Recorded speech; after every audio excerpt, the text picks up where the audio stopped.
Hello, everybody. How are you doing out there? Can I get a big thumbs up, a big happy face?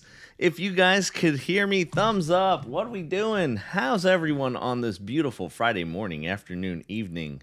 Hello, everybody. So, welcome to the Agent School Negotiating to Win. Okay, negotiations. Oh my gosh, someone said hello, Mr. Stu. Hello, everybody. It's -5 in Connecticut. No, gotta negotiate with the weather.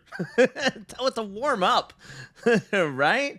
So, how's everyone doing today? Wonderful. I see a lot of great, happy faces in there. And just keep in mind that you are on the Agent School site. If you want more training, education about how you're going to run your business once you get licensed, this is the place for you guys. So, remember what I need you guys to do. You have a job when you're coming on to these webinars.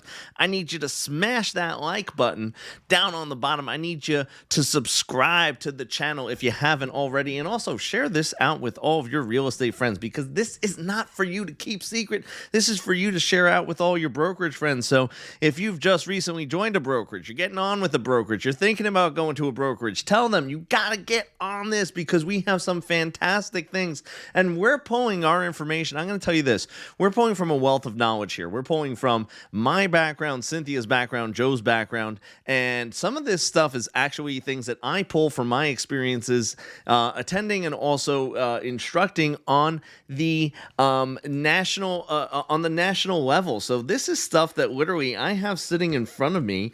Actually, the a real estate negotiation expert handbook. That's actually a business certification. So if you went to the certifications class with Cynthia the other day, you would have learned that this was probably one of them that you could get, one of the certificates. Someone said, "I love you, Stu," and I love you too.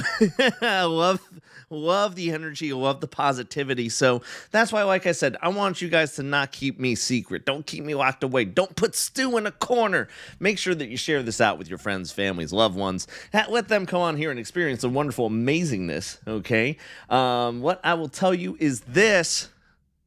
So, who here, I want to know in the chat, who here has already been a rock star and has negotiated a deal successfully, unsuccessfully? What I want you to do is put a gold star next to your name. If you're like, I've negotiated something. Tell me if you've negotiated a deal. Tell me. Noel said this program is wonderful and helped me a great deal. That is amazing. So put a star next to your name if you have negotiated a deal yet. I want to see in the chat. I want to see some stars. I want to see some things. I'm going to take a little sippy sip of water while I do that. I take my test exam next Thursday. So someone said not yet. Someone said I haven't negotiated anything yet.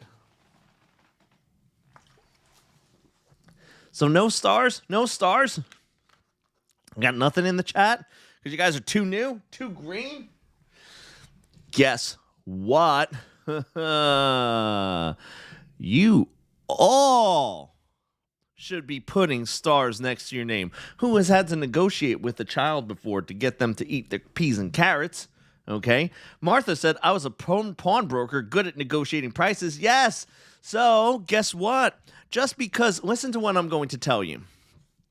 Negotiations are not just, what I want you to know is this. I want you to make sure that you realize that negotiations are not just things that we do in real estate, okay? We negotiate every day. Every day we negotiate, okay? When I get up in the morning, I negotiate with my dog. I'm like, come on, we got to get up. We got to get up and out of bed. So look, listen, everyone should be putting something next to your name, because you have at some point, Amanda said, all day, every day with my kids. Yeah, absolutely. You have negotiated things.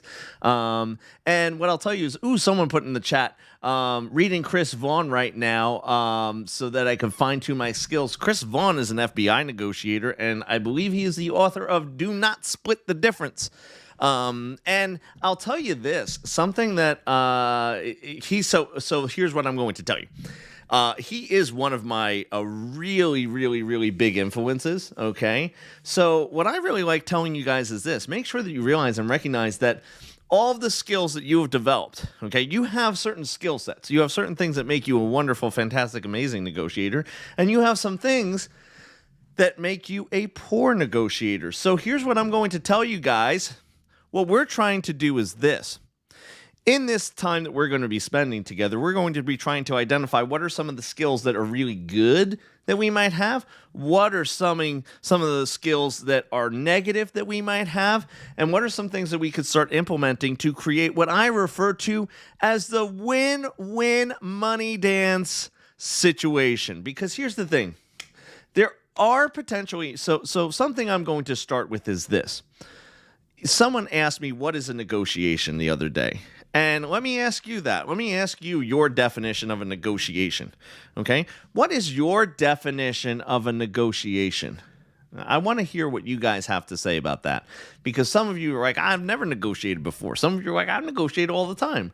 So tell me, let's define a negotiation so that we can understand some of the things that some of the tropes that we fall into as far as, why we might not be what we would consider successful. So negotiating is coming to a mutual agreement. That's great. Okay.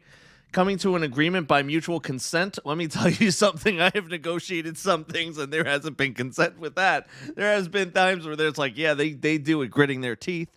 Okay.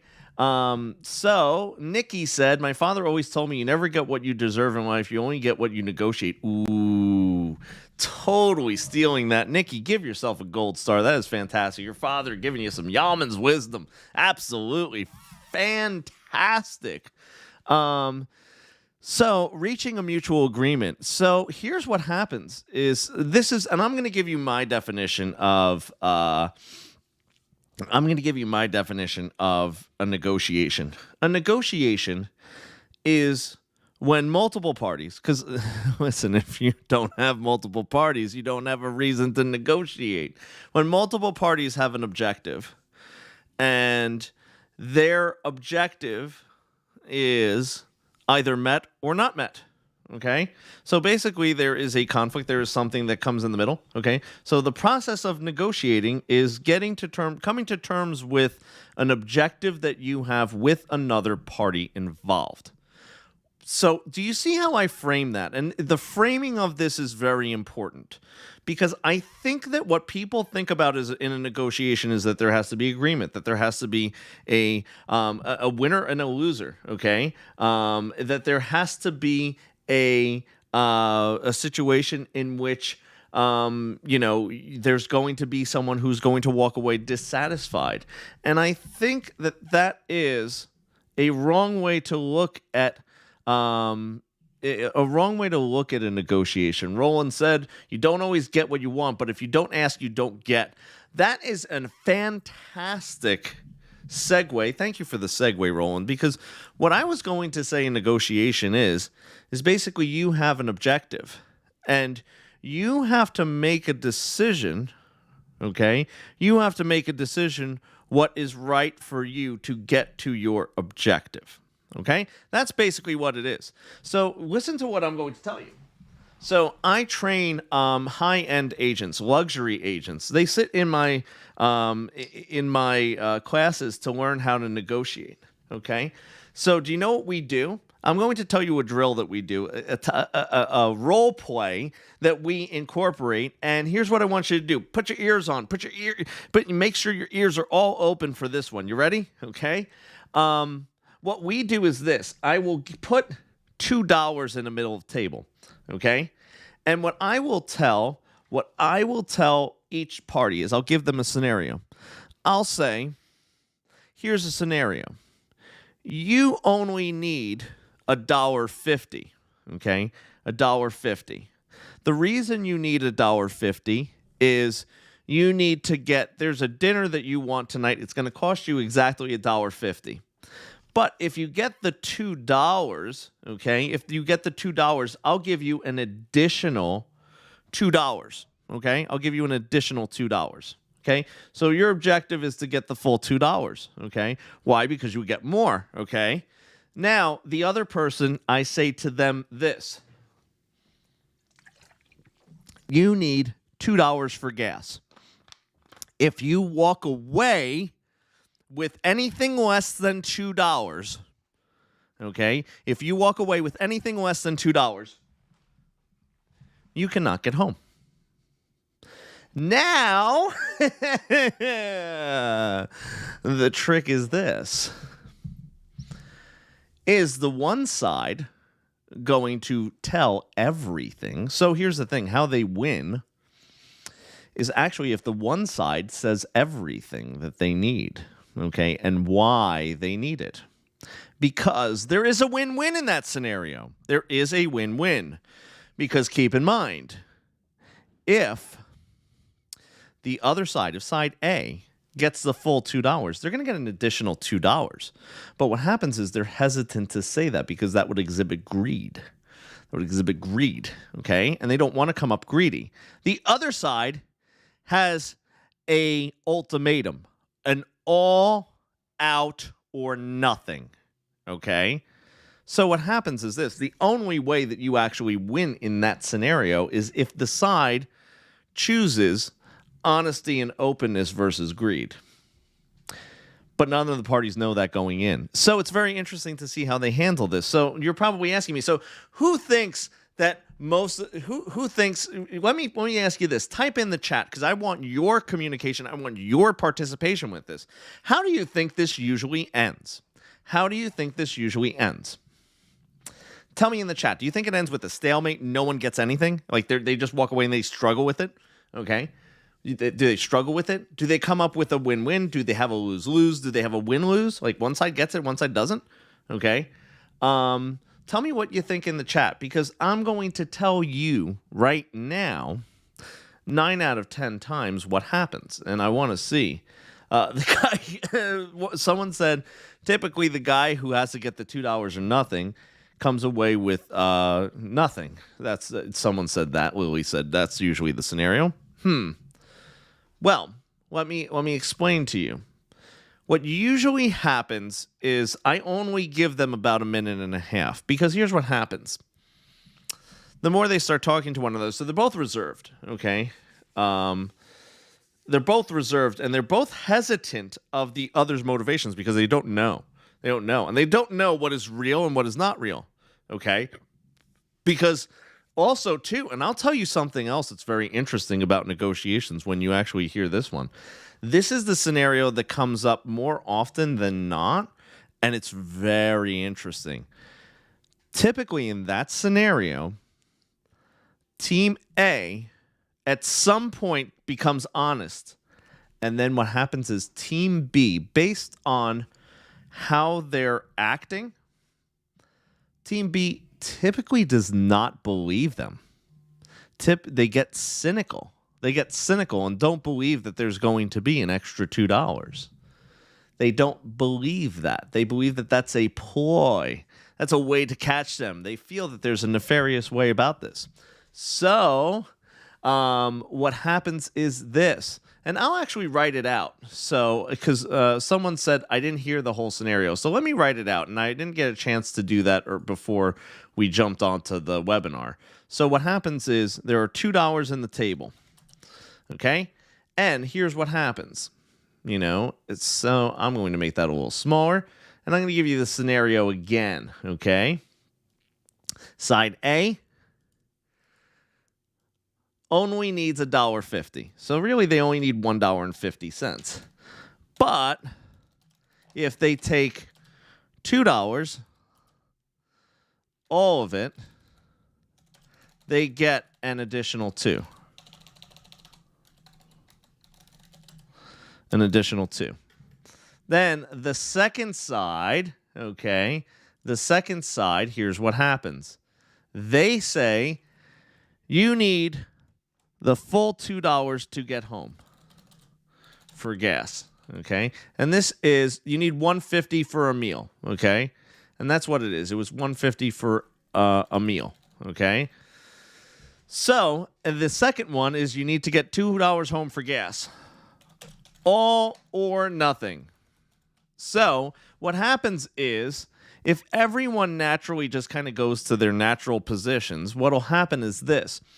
They'll kind of stick, the lowest they'll go is $1.50, and then they'll be like, no, that's not good enough. I need the full $2. So the 50 cents won't do anything.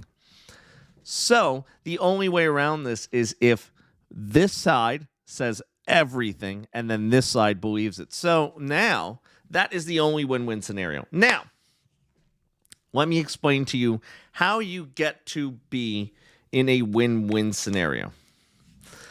In a win-win scenario, you have to get the other side to believe you, okay? You must get win-win. They have to believe you.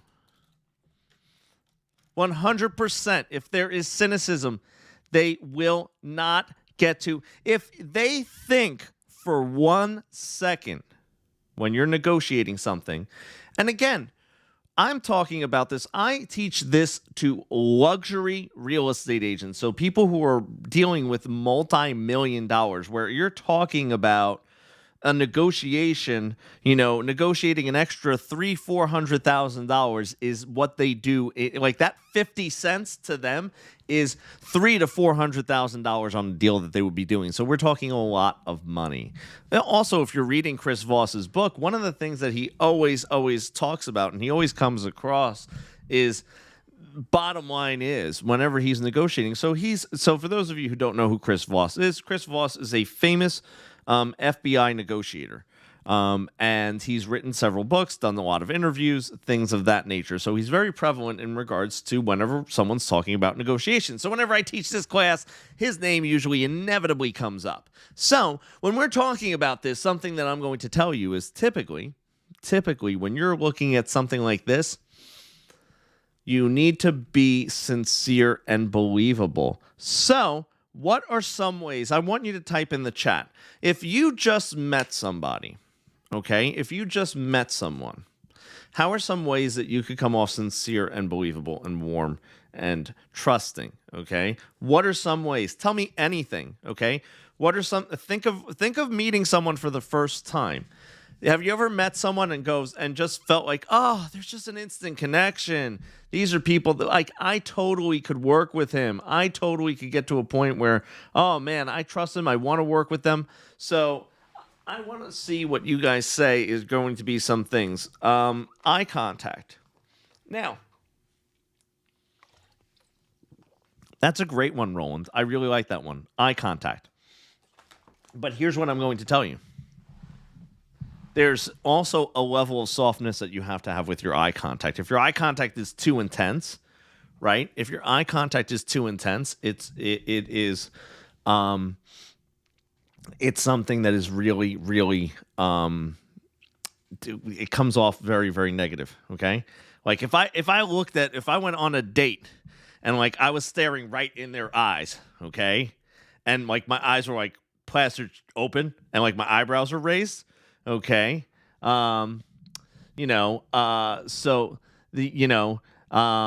would be the situation there. Amanda said something in the conversation, said, A should have said, hey, I need 150 and once that is it, done. You will have your $2. That's all you need. Well, here's the thing. If they said they need their $1.50, then there's only 50 cents left. So no, that's it. There's only $2 there. That's why it's a negotiation. So let's get to some of these character traits, okay? And I'm going to tell you some of the ones that I like to point out that are controllable, okay? Because what happens is this: we all someone said you can't shake hands anymore. Yeah, and it's really hard now with wearing masks, even to show genuineness with just your eyes. I tend to say soft eye contact is really good, okay? And when I say that, I mean not intense, okay, but soft, friendly, open eye contact. I also say be cognizant and aware of body language, okay? What I like to do is this: how I practice open body language, and this is a drill that I do whenever I'm meeting someone. Okay, so if you ever wash your hands, okay, like you do that motion, and what I want you to do is I want you to feel like just gently you have your arms at like that 90-degree thing, elbows kind of into the body. And then what I want you to do is just kind of like run your hands over one another. And actually what's funny is I got this from a photographer. A photographer to make the person have warm, open body language. What they would do is they would tell them to pretend like you're washing your hands very slowly, very softly. And you'll see your body actually goes into this really nice, your shoulders become open. Okay, your shoulders open up.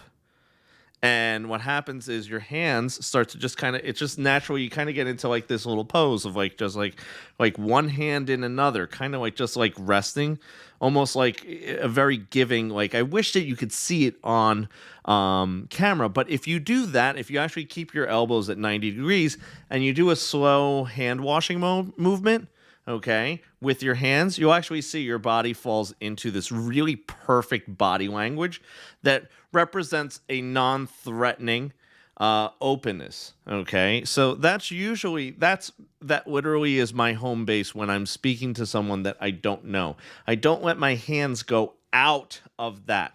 I'm Italian, so here's the thing. My hands want to be all over the place. I want to basically move my elbows from being tucked in at the hand washing position, okay? And I want to be out there and be like, oh, yeah. So that's why that helps me. So I would say that when you first meet somebody, okay, that's a great thing. So when you're there, when you're in person. And I also say this about negotiating. When you can, listen to me, when you can present your offer in person, when you can be there to show the body language, to do all this kind of stuff. Some of you might say, oh, that doesn't work. Oh, it's not a great thing. Do it. Do it. I'm telling you, it is old school. Some agents do not let you present to the seller or to the seller or to them in person. I always say to the agent, I say, hey, where's your office, if you don't mind me asking, or where's your home office? And they'll say to me, oh, I work out of this, I work out of that. I'd be like, I'll send you over the offer, but would you have any moment to get a cup of coffee to sit down and speak with me about the offer, something like that. Now, of course, with the new lockdowns, COVID, all this kind of stuff, it's not something that we probably would be doing as much anymore. However, what I'm going to tell you is this. It's something that in person is much different than over the phone. And keep that in mind. Keep that in mind when you're thinking about this. Another thing that I like to do, I am a pen and paper person, okay? And what I always ask them, whether I'm on the phone with them or I'm not, I always say, I like to take some notes down while we're talking. So if if you hear me go quiet for a moment, I'm probably just writing a couple things down. Okay, I'm writing a few things down about that. Video chat is a great way to open up. And when you're doing video chat, okay, with the eye contact, if you're on camera, know where the lens is. Know where the lens is so that you're looking right at it as if that was their eyes, okay? Because that's what they will see, okay, in video chat. So that was a great comment, Beverly. Thank you for that.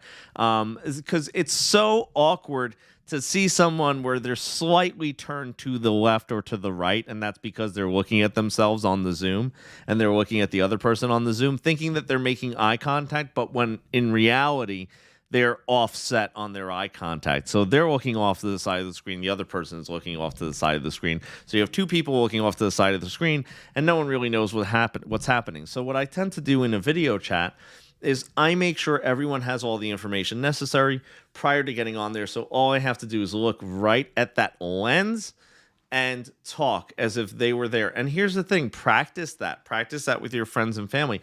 Something that I tell all of my agents, I go, you don't practice negotiating enough. You don't do this. So my heavy high-end real estate agents, they come in to see me in class and they come in to listen, I'm giving you a brief summary of one section of what I teach in class. So Christina said you also need confidence. Here's the thing. Confidence is a really funny thing. When it comes to confidence, what I'm going to tell you is this: confidence could be mistaken as aggressiveness. So what happens is when you're confident, okay? When you are confident, what happens is you are well aware of, and you are trying to exude a certain almost dominance, okay? What you have to understand is how that comes off. There's confidence in being knowledgeable. So here's what I'm going to tell you, and I want you to think about this webinar. Think about my webinars in general, okay? Think about how I'm conducting myself. Do you see how I'm speaking in a soft voice? I get excited every once in a while. I ask you guys for input. I'm always in the chat asking you guys for input. So you would say Stu is confident because he's knowledgeable, right? My confidence comes from a place of knowledge, right? I come here with knowledge, but I have never, and I want you to really think about this. If you've ever been in one of my webinars, I have never, ever gotten to a point where where I probably ever made you feel uncomfortable, like coming to me, talking to me, and reaching out to me. And I always tell you guys, tag me in things, do all that kind of stuff. So think about this. Stu is confident because his confidence stems from knowledge. Okay, and that's what gives him the strength to move forward.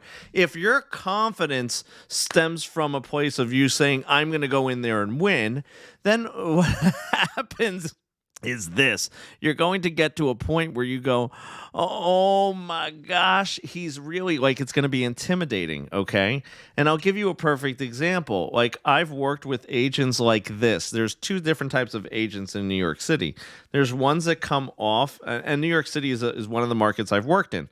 Some of the agents come off as pit bulls. They'll wear a three-piece suit. They'll come in there and they'll be very, very aggressive in their tone, very aggressive in how they're handling their body language. And then I had one group that I train, and they're in central New Jersey, and they work very high end, very high end.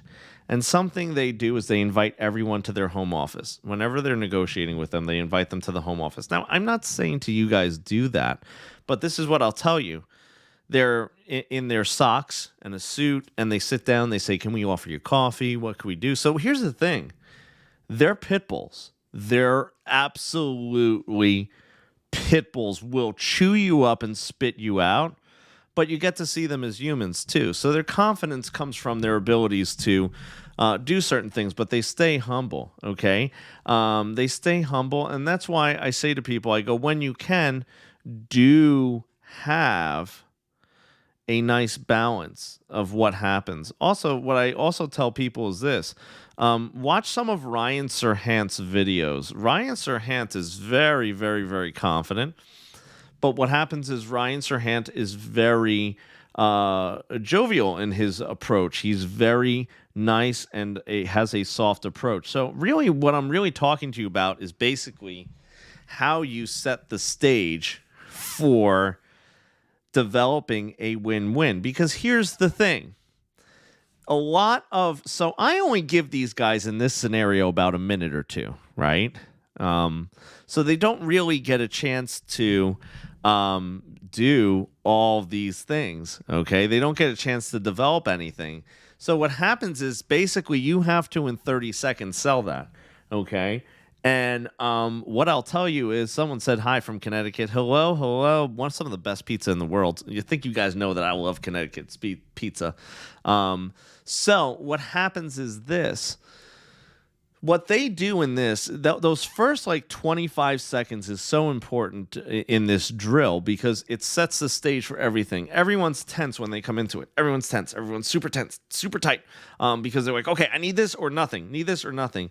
And usually we get to a win when this group right here, when the first group sells themselves on being genuine, because then they could eventually lay out all their cards and create a win-win.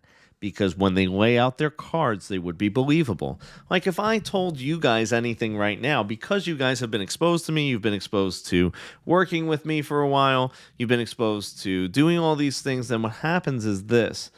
We run into a situation where you would get to a point where you believe me, you trust what I put out there.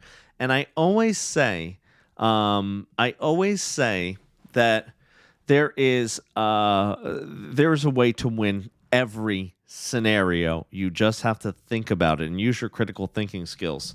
So I have a question that came into the chat, and I'm going to be honest with you in regards to this. So Johanna, and I hope I pronounced that right, said, what about if you have tattoos? How can that affect negotiating, or does it at all? Should they be covered?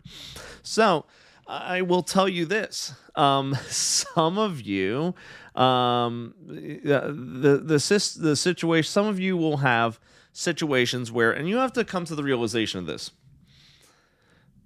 that you will have people who will not work with you for one reason or another, okay? Maybe because I don't wear the pinstripe suit, certain people will not work with me. And I always tell you that too. I think that I'm honest about that, okay? I have, so many of you don't know, but I have about 8 tattoos. And I do a lot of work in the Jewish community. So out of respect to them, I never, ever, ever, ever, ever have a tattoo showing. Because I know that would not be something that they would understand, appreciate, and I respect that, okay? And I never talk about it. I never do all that kind of stuff. So I make sure that I do cover up. Here's the thing. If I have zero intention, like if my goal isn't to work with the Jewish community, then I'll go in there with a tank top and a wife beater and I'll just be like, yeah, hey, how you doing? Like your goal, basically you have to dress for what your goal is, okay? If my goal is to come off and be genuine, I'm going to wear what I'm going to wear, okay? But here's the thing. Stu's attire for things, and I've said this a couple times, sports jacket, t-shirt, jeans, and my Allbirds sneakers. That's literally classic Stu, and I'm usually wearing a hat of some sort if I'm working down by the beach, stuff like that, because I don't want to get sunburn on my bald head. So, what about professional dress code? Use your opinion on that one, as far as that's concerned. And here's the thing: I do like answering the questions that you guys have, even if we veer off, and that's part of the beauty of these Agent School webinars. So guys, that's why I'm saying hit that like button, hit subscribe, because we got a ton more going on. And someone else said, Stu, how do we join some of your classes? So guys, even more so, all of my stuff that I'm going to be doing, I have not traveled at all since lockdowns. So what happens is this: I will tell you that all of my stuff that I do is out here with Prep Agent on the web. It's out here. So that's why I'm telling you guys, tune in, stay subscribed to Agent School, because it's something that I put out. I'm going to be putting out all of my stuff out here. So that's why you are in the right place to get more information like that. Okay? So some people said dress for success. Yeah. So here's the thing. It really depends. The dress code thing, I am so flexible on it. It's because everyone has a different way of presenting themselves that they feel comfortable in. And I think that should be what you do. As I said, I work with people who wear 3-piece suits. And they see me come in with my t-shirt and my sports coat, and they warmly welcome me in. We do business side by side with one another, okay? And here's the thing. We don't treat it as awkward, and our clients in turn don't treat it as awkward. That's why if you carry yourself, and think about this, you really want your body language. I actually, as I said, I practice for my negotiations. I practice these things. I go in here and I talk about how I'm going to present things, how I'm going to look as far as my presentation skills are concerned. So that's why I literally, when I used to do presentations and I used to speak at different board of realtors, what I would do is while I'm in the airport, like to get myself into that body language phrasing that I like, I would just practice, rubbing my hands over and over again. I always had a very nice, like, goat's milk hand cream, and I would just put the hand cream on. I would do that. And that was how I got into that. And I would actually just kind of clear my mind, get into a nice headspace, and I would be able to present. My body language would be perfect, would be a good amount. And like I said, it's about keeping that within a certain framing. Okay. So, someone said you don't want to wear heels and go out on the ranch. I prefer jeans, cowgirl boots. Yeah. Listen, when I'm in, and that's a great thing, dress for your area too. I'll tell you the reason I do Allbirds most of the time is because they're machine washable, so they're sneakers that I literally know I could throw in the trash. Or in the wash. So that's why I go with them, and that's why I went to them now as far as my go-to thing, because I would be in a place where I was like, where I would get my shoes muddy, or I would get it dirty, or I wasn't expecting something. So that's just a point of contention there as far as that's concerned. So. Yeah, so, and I actually have, when I go down south, I have 2 pairs of cowboy boots. So that is the situation there in regards to that. But what I'm going to tell you guys is this. Really, you want to get into, so something that I will tell you going back to the negotiations, I really kind of did like a part 1. Someone asked me how long is this going to be.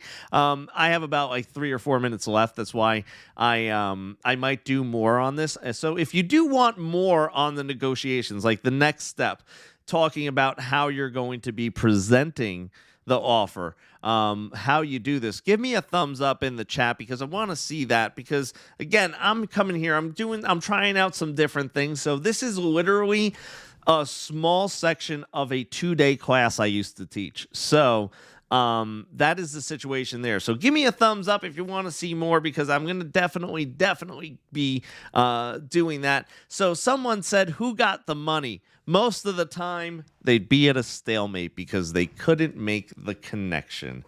That is it.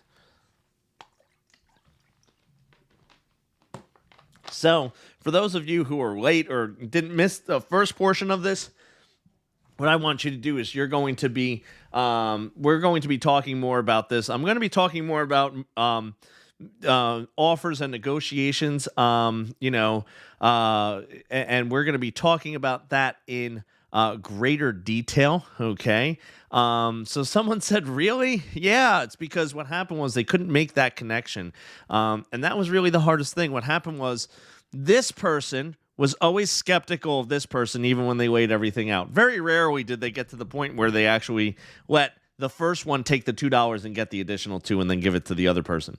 So that is the situation there. So some people said, really awesome group. Thanks so much. Okay. What I will tell you is this. Remember, please do hit that like button. Hit subscribe. And here's what I'm going to do. Tonight, guys, just so you know, we are moving Facebook Friday to our 4 p.m. Pacific, 7 p.m. Eastern Standard Time. We're going to be rocking it out tonight. I'm going to see you again. So, guys, if you are still studying to get that exam passed, remember, I'm going to be over on the Prep Agent Premium site, okay? So for those who are Prep Agent Premium members, you get tonight's webinar, which is going to be that 7 p.m., 4 p.m. Pacific. If you are watching this sometime in the future, hello, future peoples. What I want to tell you is this. If you want to get any really amazing, awesome, fantastic real estate exam prep stuff, go to prepagent.com. Sign up for the premium membership, the bougie one, okay? Don't go cheap. And you get the webinars like Facebook Friday that we're going to have tonight. So where we go over everyone's Facebook concerns, burning desires, questions from our Prep Agent Facebook group. So guys, have a fantastic night, and I will see you real soon.